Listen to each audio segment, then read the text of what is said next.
Assalamualaikum warahmatullahi wabarakatuh. Perkenalkan, nama saya Dina Wapia. Saya selaku pemapar dari kelompok 2.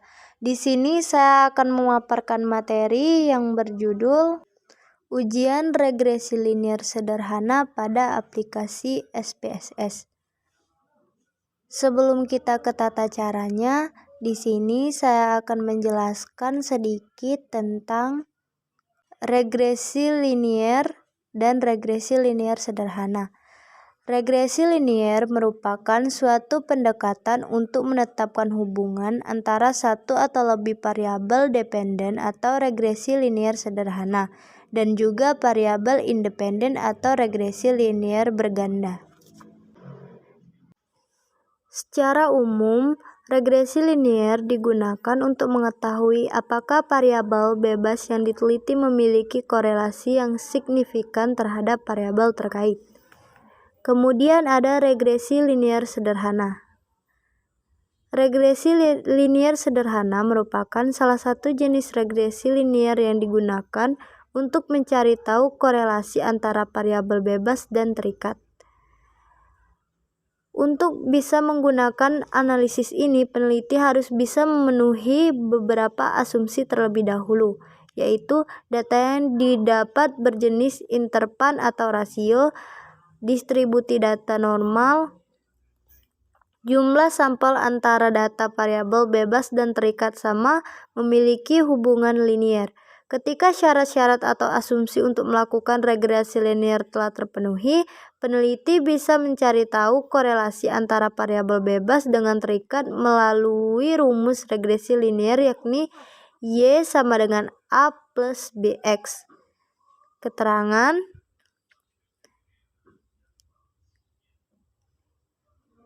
Y sama dengan variabel terikat, A nilai intercept atau konstanta, B koefisien regresi, X variabel bebas.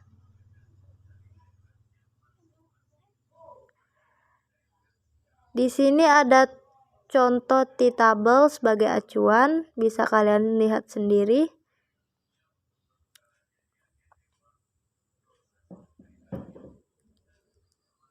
Kita langsung saja ke materi, yaitu ujian regresi linier sederhana pada aplikasi SPSS. Kalian buka aplikasi SPSS kalian, kemudian klik variabel view. Untuk bagian name itu diisi singkatan dari setiap nama variabel penelitian. Di sini saya klik ROA sama dengan return on asset. Kemudian FP finishing performa. Untuk kolom type bisa kalian isi jenis data penelitian yang kalian analisis. Itu ada pilihan numerik, koma, dol, dan lain-lain. Di sini saya pilih numerik.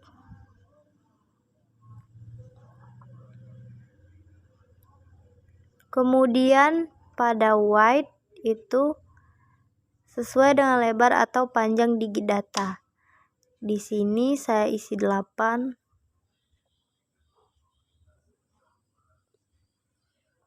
Kemudian pada kolom desimal itu sesuai dengan banyak desimal setiap data penelitian.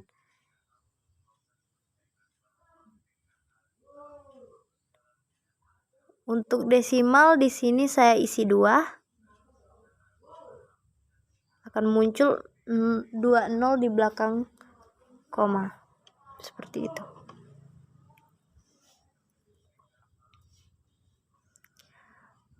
Kemudian pada label itu ada nama lengkap setiap variabel penelitian.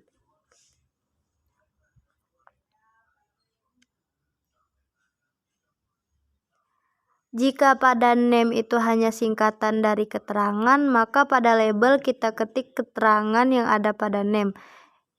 Seperti dari ROA menjadi return on asset.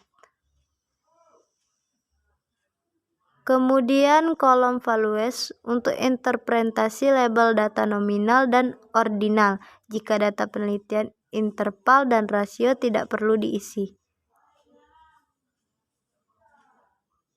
Karena kita sedang meneliti data rasio, maka untuk values tidak kita isi ya. Pada kolom missing, jika terdapat data periodik yang hilang, kita kosongkan saja. Kemudian kita ke kolom sesuai dengan panjang tampilan yang diinginkan pada data view.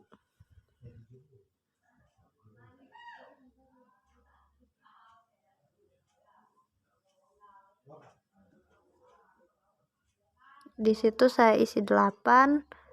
Kemudian alike sesuai keinginan. Di sini saya isi right.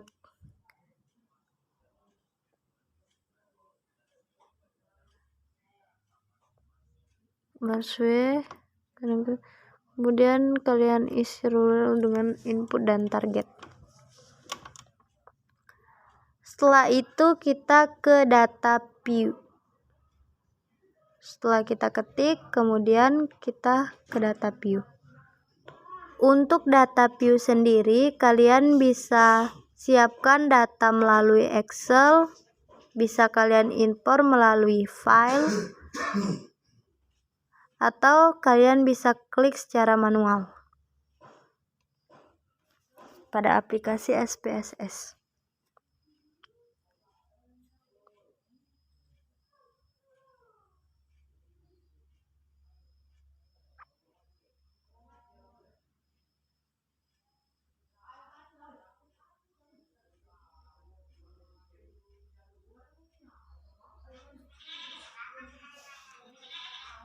Setelah data pada variabel view kita ketik, kemudian kita ke data view. Setelah kalian ketik data yang ingin kalian analisis, kemudian kita klik analyze, klik regression, kemudian klik linear. Untuk return on asset kita pindahkan ke independent, kemudian klik OK. Maka akan muncul tampilan seperti ini.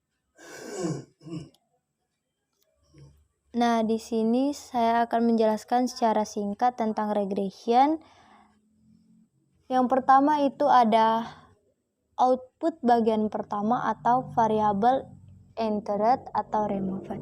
Tabel ini menjelaskan tentang variabel yang dimasukkan serta metode yang digunakan.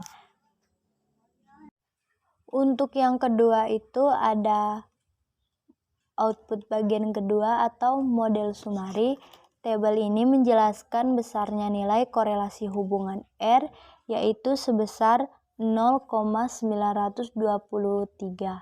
Dari output tersebut diperoleh koefisien determinasi atau R-square sebesar 0,851 yang mengandung pengertian bahwa pengaruh variabel bebas atau truth terhadap variabel terikat atau partisipasi adalah sebesar 8,51%. Kemudian itu ada ANOVA atau tabel bagian ketiga. Dari output tersebut diketahui bahwa nilai F hitung sama dengan 45,768 dengan tingkat signifikan sebesar 0,00. Lebih kecil dari 0,5, maka model regresi dapat dipakai untuk memprediksi variabel partisipasi atau dengan kata lain, ada pengaruh variabel truth atau X terhadap variabel partisipasi atau Y. Kemudian yang terakhir itu ada tabel koefisien atau tabel keterangan.